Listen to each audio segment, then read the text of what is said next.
So hey guys, welcome once again and today we gonna explain the movie called Pinocchio, जो कि इसी month Disney plus Hotstar पर release हुई एक बहुत ही अच्छी एक्शन फैंटेसी मूवी है, जिसकी स्टोरी मुझे तो बहुत पसंद आई और आपको ये पसंद न आए ये मैं होने ही नहीं दूंगा। So guys, without wasting your time, bring your snacks together and let's begin the explanation, क्योंकि मजा बहुत आने वाला है। तो मूवी के स्टार्ट में हम जिमनी क्रिकेट नाम के एक कीड़े को देखते हैं और ये मूवी जिमनी की कहानी सुनाने से शुरू होती है। वो ठंड में घूमते घूमते एक छोटे से गांव में आ जाता है, जहां वो मास्टर जेपेटो के घर में जाता है। वो घड़ियां, खिलौने और नायाब चीजें बनाया करते थे। जिमनी जेपेटो के घर में जाता है, जहां बहुत सारी घड़ियां थी, और फिर वो वहां आग जलता देख अपनी तशरीफ सेकने लगता है। फिर वो देखता है कि जेपेटो कुछ बना रहे हैं, जिसके बाद जिमनी उसे देखने के लिए छुप छुप कर जेपेटो के करीब जाता है। जेपेटो अपने मरे हुए बेटे की तस्वीर देखकर उसी के जैसा दिखने वाला एक कठपुतली बनाने की कोशिश कर रहे थे। फिर जिमनी देखता है कि जहां उसने हाथ रखा हुआ है वो एक स्टैचू महिला की तशरीफ है, इसीलिए वो उससे माफी मांगता है। उसी वक्त जेपेटो के दरवाजे पर कोई नॉक करता है। जब वो दरवाजे को खोलते हैं तो एक आदमी अंदर आता है और उसे उसके एक कोको वाली घड़ी को खरीदने की बात कहता है, लेकिन जेपेटो उसे वो घड़ी बेचने से मना कर देते हैं। उसके जाने के बाद जेपेटो अपने फिश क्लियो से कहते हैं कि ये लोग समझते ही नहीं है, ये घड़ियां ही मेरे लिए सब कुछ है, क्योंकि मेरी बनाई इन घड़ियों से मेरी जाने मन को बहुत प्यार था।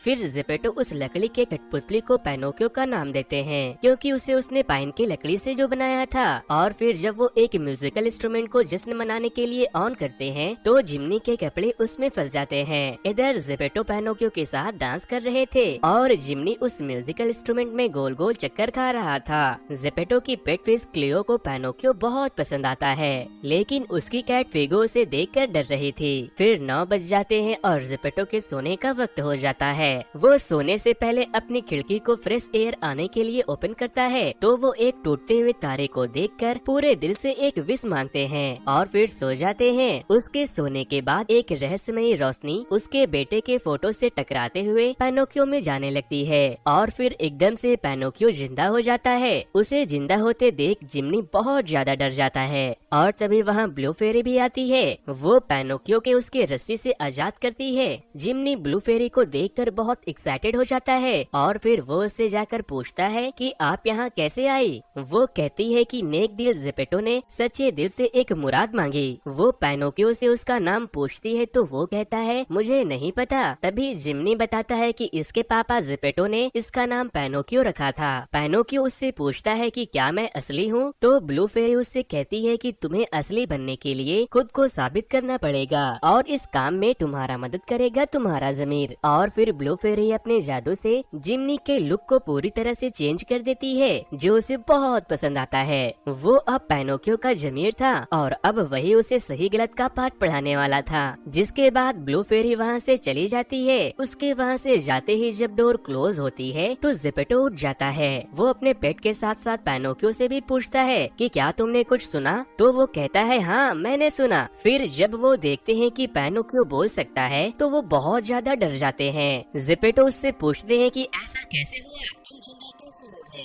पैनोकियो कहता है कि पापा आपकी मुराद को ब्लू फेरी ने सुन लिया और उसे पूरा कर दिया।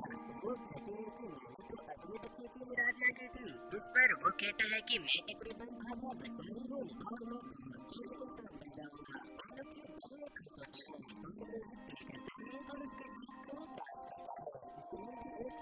के साथ डांस करने लगता है और इस तरह पैनोकियो जेपेटो की छोटी सी फैमिली का। फिर अगले दिन जेपेटो पैनोकियो को स्कूल भेजने का डिसाइड करते हैं और उसे स्कूल जाने के लिए तैयार करके उसे स्कूल भेज देते हैं। इधर हम दो चोरों को देखते हैं। वो पैनोकियो को देखकर हैरान हो जाते हैं और वो उसे एक सर्कस में बेचकर ढेर सारे पैसे कमाने का सोचते हैं।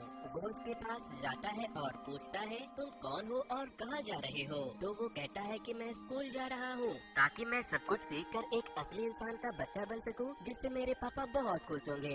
वो दोनों उससे कहते हैं कि तुम असली इंसान क्यों बनना चाहते हो, जबकि तुम बन सकते हो फेमस। तुम अपने पहचान से एक इन्फ्लुएंसर बन सकते हो और तुम्हारे फॉलोअर तो मूवी रिव्यू हिंदी से ज्यादा हो ही जाएंगे।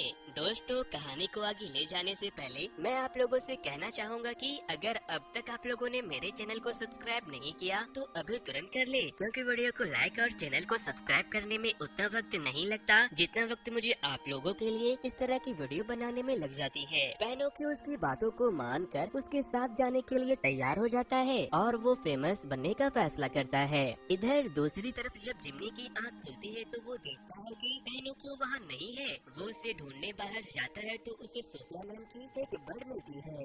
वो उससे कहता है कि एक नन्हा सा बच्चा सड़कों पर अकेले घूम रहा है, वो मेरे बिना बहुत बड़े खतरे में पड़ सकता है। और फिर वो सोफिया से लिफ्ट मांगता है। सोफिया उसे उठाकर पैनोकियो के पास पहुंचा देती है।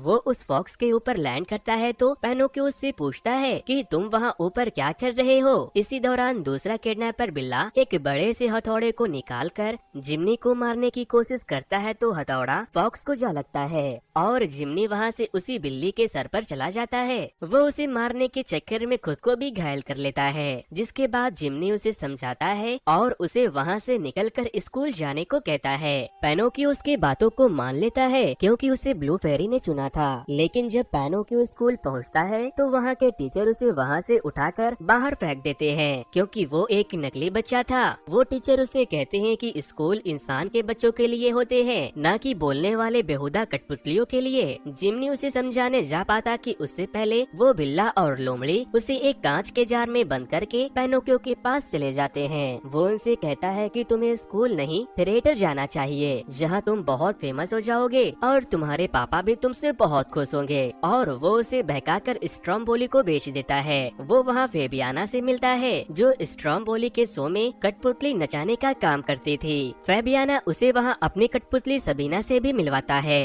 वो उसके शो में बहुत अच्छा परफॉर्म करता है और उसके शो से खुश होकर लोग उसके ऊपर बहुत सारे पैसे फेंकते हैं। फिर जब रात होती है तो वो फेबियाना की कठपुतली के साथ खेल रहा था और तभी स्ट्रॉम्बोली वहाँ आकर उसे एक पिंजरे में बंद कर देता है। इधर दूसरी तरफ जिपेटो को लगता है कि पैनोकियो रास्ता भूल गया होगा और वो उसकी तलाश में निकल जाते हैं। स्ट्रॉम्बोली अपने काफिले को उस शहर से किसी दूसरे शहर लेकर जा रहा होता है तो उसके वैन से एक स्टोन उड़कर जिम्नी के जार पर जा लगता है और वो खुद को आजाद कर लेता है। वो वहाँ से निकलकर डायरेक्ट पैनोकियो के पास जाता है। फिर जब जिम्नी उससे कुछ सवाल करता है तो उसके झूठ बोलने पर उसकी नाक लंबी होने लगती है, जिसका फायदा उठाकर जिम्नी उस पिंजरे की चाबी तक पहुंच जाता है। और जब पैनोकियो फिर से सच बोलता है तो उसकी नाक दोबारा से छोटी हो जाती है और इस चीज का फायदा उठाते हुए वो उस पिंजरे को खोल लेते हैं। वो लोग वहाँ से निकलकर सीधे घर की तरफ बढ़ रहे थे और तभी कुछ लोग उसे अपने जाल में फंसा लेते हैं। उन लोगों के पास बहुत से बच्चे थे।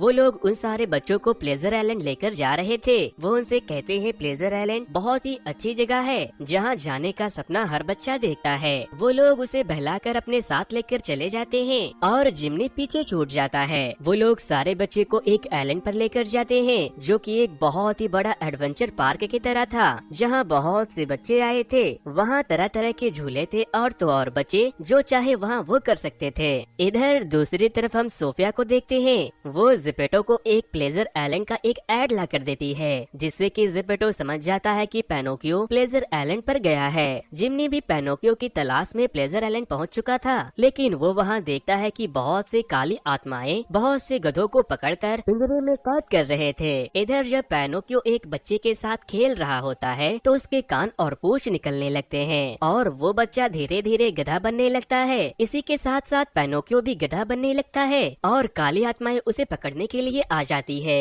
लेकिन वक्त रहते जिम्नी वहाँ आता है और उसे वहाँ से लेकर भाग जाता है। वो दोनों समंदर में छलांग लगाकर अपनी जान बचाते हैं और फिर तैरकर घर की तरफ निकल जाते हैं। लेकिन जब वो घर पहुँचते हैं तो जिपेटो वहाँ नहीं थे। सोफिया उन्हें बताती है कि वो अपने सारे घड़ियों को बेचकर एक छोटे से बोट लेकर तुम्हें ढूंढने प्लेजर आइलैंड की तरफ गए हैं। जिसके बाद जब वो किनारे पर पहुँचते हैं तो स्ट्रॉम्बोली के कारवां पैनोकियो उससे छुप रहा था, लेकिन फेबियाना सबीना को लेकर वहाँ आती है और पैनोकियो को बताती है कि स्ट्रॉम्बोली को पुलिस ने पकड़ लिया है और अब हम लोगों ने अब अपना शो शुरू किया है, क्यों न तुम हमारे साथ चलो। पैनोकियो कहता है मैं जरूर आता, लेकिन मुझे अपने पापा को ढूंढना है। जिसके बाद पैनोकियो के कान गायब हो जाते हैं और फेबियाना भी उसे फिर मिलेंगे बोलकर वहाँ से चली जाती है। फिर सोफिया लिफ्ट देती है। वो पैनोकियो और जिम्नी को खींचकर जिपेटो के पास पहुँचा देती है। जिपेटो उन्हें अपने तरफ आते देखकर बहुत खुश होते हैं। पैनोकियो जिपेटो तक पहुँचने के दौरान अपने साथ घटी सारी सारी घटना को बता रहा था।